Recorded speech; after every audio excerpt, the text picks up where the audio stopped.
ఈ మధ్య కాలంలో ముఖ్యంగా యంగ్ పేరెంట్స్ కన్సీవ్ అయిన దగ్గర నుంచి ఆ ప్రెగ్నెన్సీ జర్నీ అంతా అయ్యేంత వరకు, లేదా బేబీ పుట్టిన తర్వాత బేబీకి పాలు ఎలా పట్టాలి, ఎలాంటి పాలు పట్టాలి, కొంచెం ఎదిగాక వాళ్ళకి ఎలాంటి టాయ్స్ మంచివి, చుట్టూతో ఉండే సరౌండింగ్స్ ఎలా ఉండాలి, ఇంకొంచెం ఎదిగాక వాళ్ళు ఫోన్కి అలవాటు పడుతున్నారని, టీవీ ఎక్కువ చూస్తున్నారని, లేదా సరిగ్గా పిల్లలతో కలవట్లేదని, ఇలా పేరెంట్స్కి throughout their parenting journey రకరకాల డౌట్స్ ఉంటాయి. ప్రతి చిన్న డౌట్కి పీడియాట్రిషియన్ దగ్గరికి వెళ్ళిపోలేం కదా.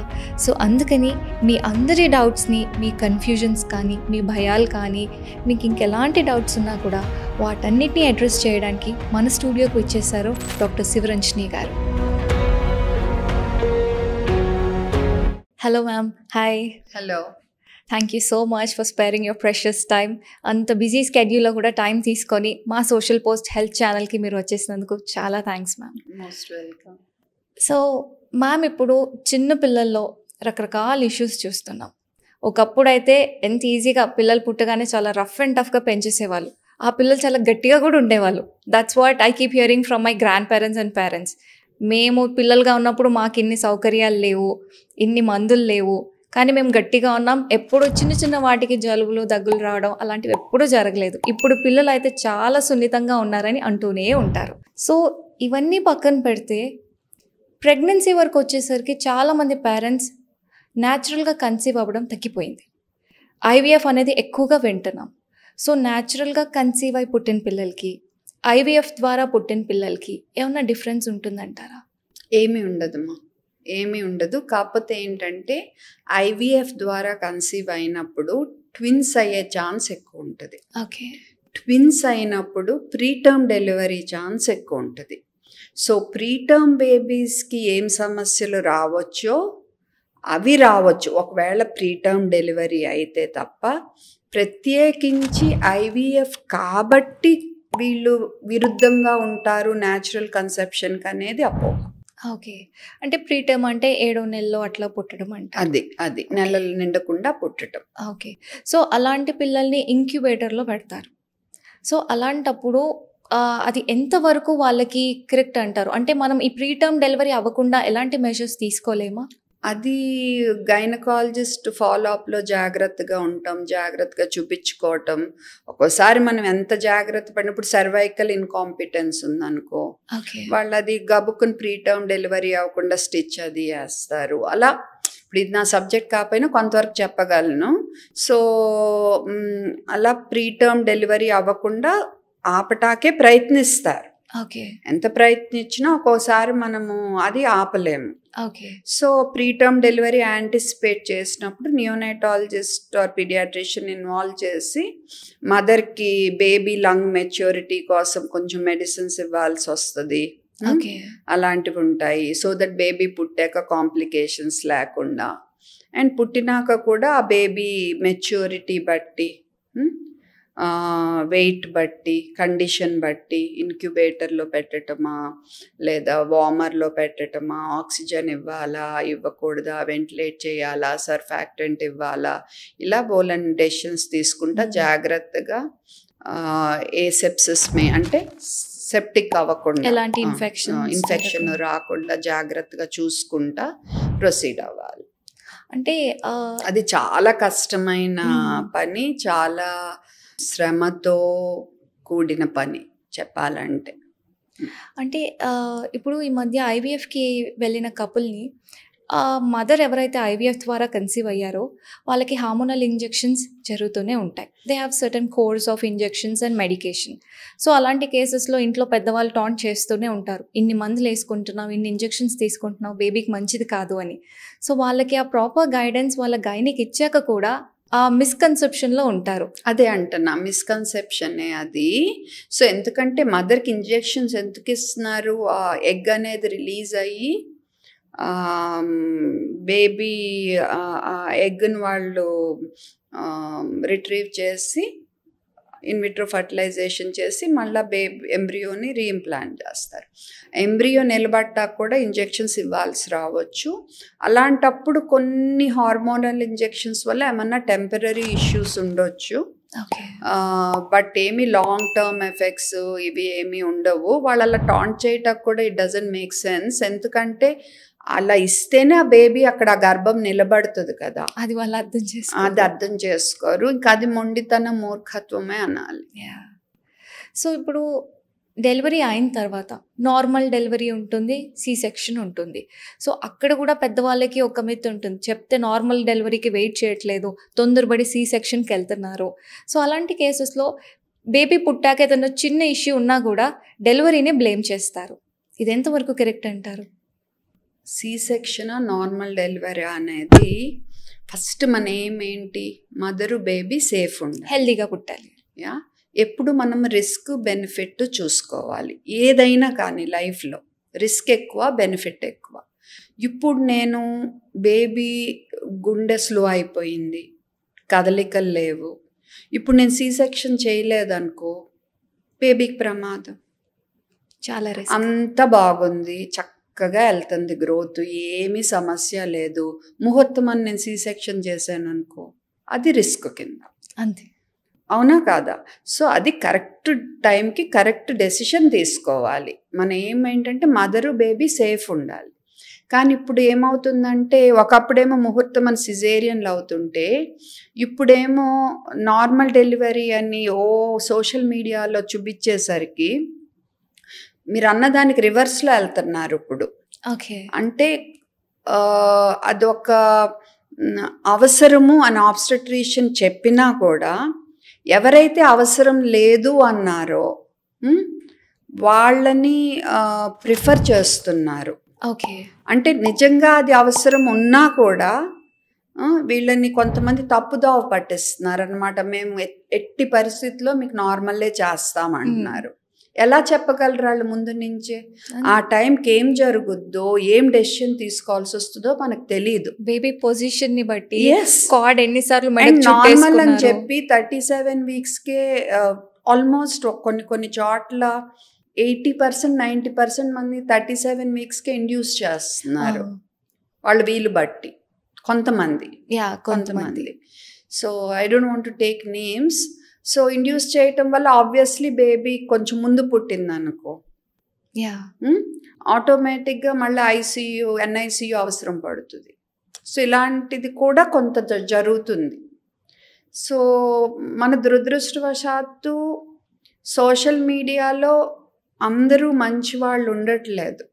అంతే మ్యామ్, అదైతే చాలా అది దాంతో ప్రజలు కూడా మోసపోతున్నారు. ఎవరిని నమ్మాలో ఎవరిని నమ్మకూడదో కన్ఫ్యూజ్ అయిపోతున్నారు. ఎందుకంటే సోషల్ మీడియాలో ఏమో చాలా బాగా కనపడుతుంది మనకి. సో నేనేం చెప్తా అంటే మీరు ఎప్పుడైనా డాక్టర్ నిర్ణయించుకునే ముందు వాళ్ళ దగ్గరికి వెళ్ళిన వాళ్ళతో ఒక 4-5గురితో మాట్లాడండి. మాట్లాడి అప్పుడు నిర్ణయించుకోండి. అండ్ ఒకవేళ కంపల్సరీ సిజేరియన్ అవసరమైతే బిడ్డ తల్లి క్షేమం కోసం చేపించుకోండి. అవసరం లేదు అంటే అని మీకు అనిపిస్తే సెకండ్ ఒపీనియన్ తీసుకోండి, థర్డ్ ఒపీనియన్ తీసుకోండి. But baby safe, mother safe ఉండాలి. తర్వాత అయ్యో మనం టైంకి చేయలేదు అని రిగ్రెట్ కూడా అవ్వకూడదు. అంతే. ఓకే. అండ్ ఇంకోటి ఏం చూస్తున్నామంటే ఈ మధ్య ఫోర్సెప్స్ వాడుతున్నారు, బట్ డెలివరీ నోట్స్లో స్పాంటేనియస్ వజైనల్ డెలివరీ అని రాస్తున్నారు ఇన్స్ట్రుమెంట్స్ వాడి. బిడ్డకి ఇప్పుడు బ్రూజు అది కమిలిందనుకో తెలిసిపోతుంది. అది ఫోర్సెప్స్ అవసరమైనప్పుడు వాడాలి. ఓకే, వాడినప్పుడు వాడేమని మెన్షన్ చేయాలి. ఎందుకు భయం మనకి? మై పర్సనల్ ఎక్స్పీరియన్స్, మా అమ్మకి వెన్ ఐ వాస్ బార్న్ నాకు ఇక్కడ ఫోర్సెప్ ఇంజరీ అది ఇంకా అలాగే ఉంది. బట్ తప్పనిసరి వాడాల్సి వచ్చింది అనుకో వాడాలి. కానీ వాడినప్పుడు వాడాము అని డాక్యుమెంట్ చేస్తే అయిపోతుంది. చెయ్యాలి. సో ఇలాంటివి కొన్ని చూస్తున్నాను. సో అది కూడా బాగుండలేదు. So baby safe, mother safe ఉంటాకి ఏది బెస్ట్ డెసిషన్ అయితే ఆ టైప్ ఆఫ్ డెలివరీ చేయటం మంచిది. అంతేకాని నాకు సిజేరియనే కావాలి అని ముండి పట్టొద్దు, నచ్చిన టైంకి ముహూర్తానికి అలాగా వద్దు, నాకు నార్మల్లే ఎట్టి పరిస్థితుల్లో అవ్వాలి అనేది మొండి పట్టొద్దు. అవసరమైతే సెకండ్ ఒపీనియన్, థర్డ్ ఒపీనియన్ తీసుకుని జాగ్రత్తగా వెళ్తే ఇద్దరు క్షేమంగా ఉంటారు. అంటే ఈ ఫోర్సెప్ డెలివరీ వల్ల పిల్లలు మెంటల్ కండిషన్ డిస్టర్బ్ అవ్వడం లాంటి కేసెస్ నేను కొన్ని చూశాను. న్యూస్లో అక్కడ ఇక్కడ, అది ఎంతవరకు బాగా అంటారు? అరుదమ్మా. Okay. ఫోర్సెప్స్ బాగా టెక్నిక్ ఎక్స్పర్ట్ ఉన్నాళ్ళైతే, ఎక్స్పీరియన్స్ ఉన్నాళ్ళైతే చాలా అరుదు. ఓకే. మైల్డ్ బ్లీడింగ్ అవి ఉండొచ్చు. ఇంకా మరి ఎక్స్పీరియన్స్ లేనాళ్ళు గబగబా వాళ్ళు చేస్తే I can say, because it's a skill, it's a real skill.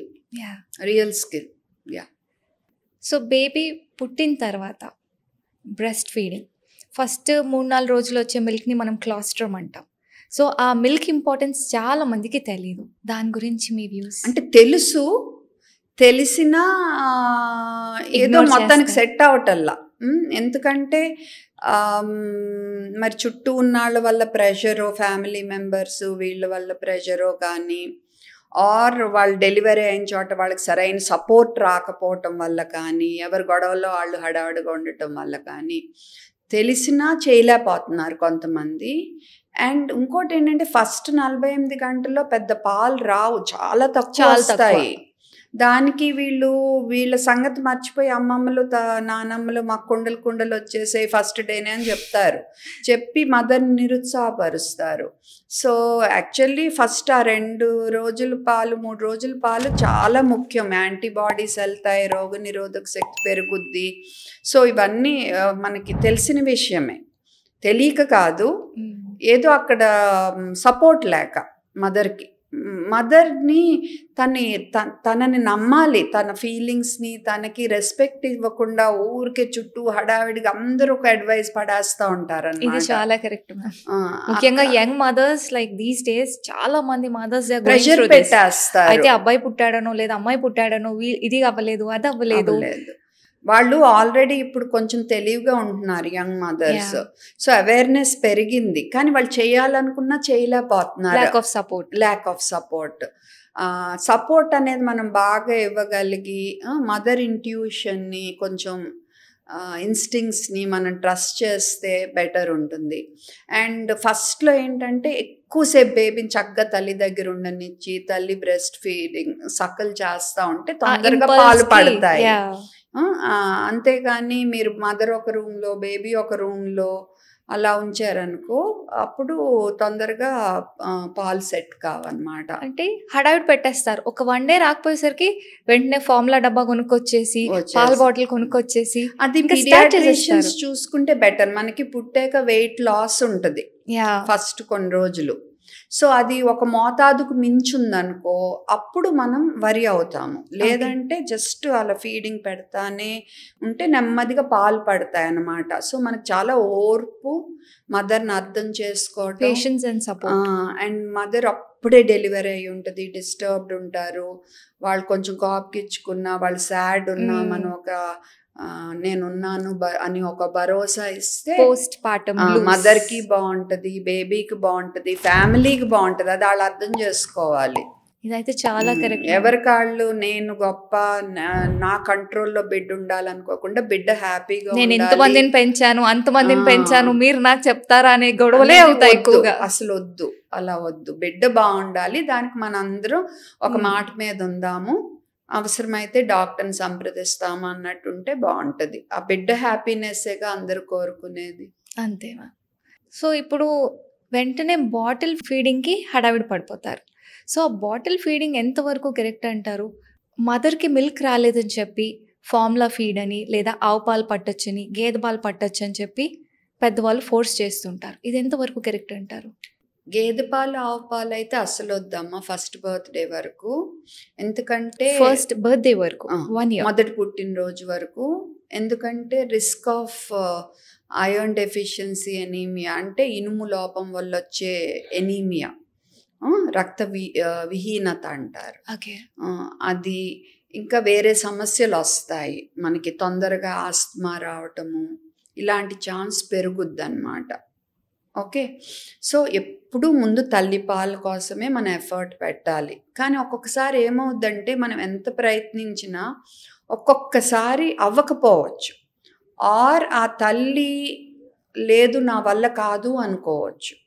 అంటే తను అలా డిసైడ్ అయిపోయింది, ఐ డోంట్ వాంట్ టు, అంటే నేను తల్లిపాలు ఇవ్వలేను, నాకున్న పరిస్థితుల్లో నా వర్క్లో నా వల్ల కాదు, నేను చేయలేను అని నిర్ణయం తీసుకోవచ్చు. ఓకే. అలాంటప్పుడు మనము ఫార్ములా ఉన్నాటిల్లో మంచిది, అది పిల్లల డాక్టర్ని సంప్రదించి ఇవ్వటము. ఆ ఫార్ములా ఇచ్చే పద్ధతి కూడా స్పూన్ బాటిల్ ఇలాంటివి అయితే బెటరు. తొందరగా మనం బాటిల్ మానేయటం ఈజీ అవుతుంది. చిన్నప్పుడు ఉగ్గు గిన్నెతో పట్టేవాళ్ళు. అలాంటిది ఉగ్గు గిన్నె, స్పూన్ బాటిల్ ఇలాంటివి. ఒకవేళ అవ్వకపోయినా న్యాచురల్ ఫ్లో నిపుల్స్ అని వస్తున్నాయి, వాటితో మొదలుపెట్టి నెమ్మదిగా ఎంత తొందరగా అయితే అంత తొందరగా స్పూన్ బాటిల్కి మాని మొదటి పుట్టినరోజు కల్లా బాటిల్ మానేయటానికి ప్రయత్నించాలి. ఆ తర్వాత మనం ఆవు పాలు, గేదె పాలు నెమ్మదిగా ఇంట్రడ్యూస్ చేసుకోవచ్చు. ఓకే. బట్ కుదిరినంత తల్లిపాలు ఇవ్వటానికి ప్రయత్నించడం. బట్ తల్లిపాలు ఇవ్వలేక ఫార్ములా ఇవ్వాల్సి వచ్చిన తల్లుల్ని ఆపేక్షించకూడదు, అది కూడా తప్పే. ఓకే.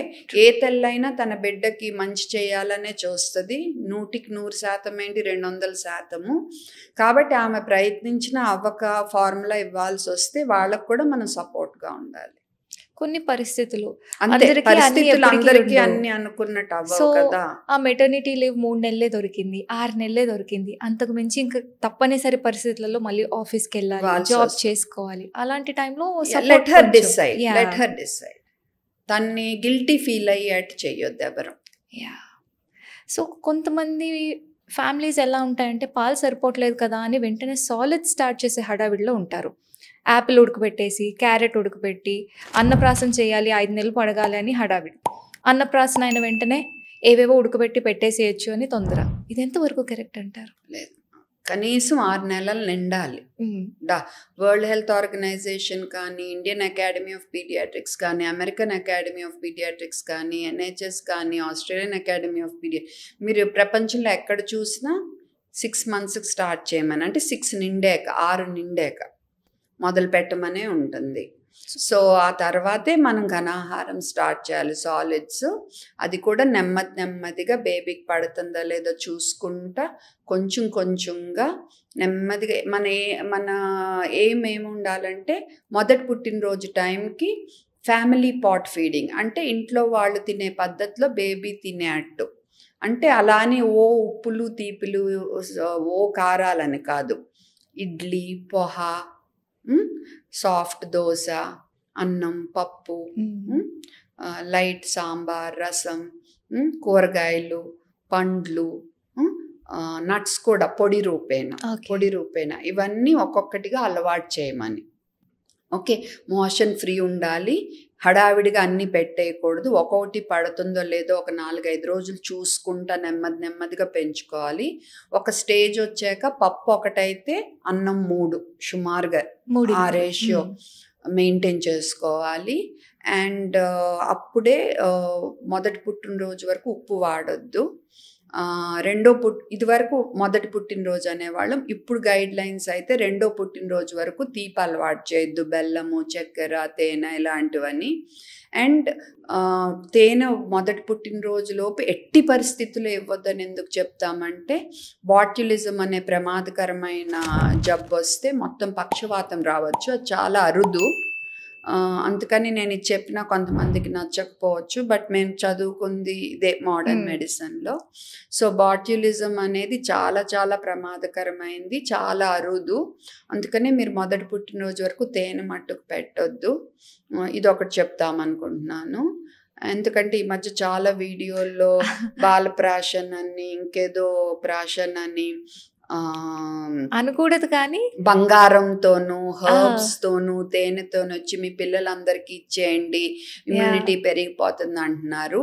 నేను చాలా చూశాను, మొత్తం ఆన్లైన్ రీసెర్చ్, అసలు ఇనఫ్ ఆర్టికల్స్ లేవు వాటిని ఇది కరెక్టు అని చెప్పటానికి. అండ్ అంత చిన్న వయసులో అన్ని హర్బ్స్ ఏమంటారు, మూలికలు అంటారా, అవి పిల్లలకి ఇవ్వటము ఎంతవరకు రైట్? మళ్ళీ వాటి గురించి అసలు నిజంగా స్టడీ జరిగిందా, లివర్ మీద ఏం ఎఫెక్ట్ పడుతుంది, సో కిడ్నీస్ మీద ఏం ఎఫెక్ట్ ఉంటుంది, ఎవరికి ఏమీ తెలీదు. జస్ట్ అలాగా గుడ్డిగా ఇచ్చేస్తున్నారు, ప్రమోట్ చేస్తున్నారు. అండ్ తేనె కూడా అలాగే ఇచ్చేస్తున్నారు. ఇంకా అది ప్రజల ఇష్టం బట్టి మరి ఎవరు నమ్ముతారనేది. మేము చదువుకుంది, మాకు తెలిసింది నేను చెప్తున్నాను. సో ఇంకా అది తల్లిదండ్రుల ఇష్టం. నేను విన్నంత వరకు అయితే పిల్లలకి కాస్త మాటలు లేట్గా వస్తున్నాయంటే అత్త అనడం, తాత అనడం కొంచెం లేట్ అయిపోతే చాలు అందరూ తేను నాకు ఇచ్చిండే త్వరగా మాటలు వస్తాయి అంటారు. అదేం లాజిక్కో అర్థం కాదు. లాజిక్కే లేదు. కానీ మొదటి పుట్టినరోజు నుంచి 15 నెలల కల్లా కనీసం ఒక 3-4 మాటలు అంటే అమ్మనమ్మ, నాన్న, తాతన్ తాత, ఫ్యాన్ కాకపోయినా యాను, ఫ్యావ్ ఇలా అనకపోతే కనుక కంపల్సరీ. ఎందుకు అంటలేదు, వినికిడి ఏమన్నా సమస్య ఉందా, లేదా మనం చెప్పే తను సరిగ్గా గ్రహించట్లేదా, ఆటిజం లాంటి అయినా సమస్యలు తలెత్తుతాయా, నువ్వు ఒకసారి పిల్లల డాక్టర్ని సంప్రదిస్తే బెటర్. కనీసం 15 నెలలకైనా మనకు కనీసం ఒక 2-3 మాటలు. అండ్ పిల్లలకి 4 ఏళ్ల వరకు అసలు స్క్రీన్ పెట్టొద్దు. టీవీలు, ఫోన్లు, ఐప్యాడ్లు వీటి వల్ల ఆటిజం సమస్యలు కూడా పెరుగుతున్నాయి మనకు ఇప్పుడు.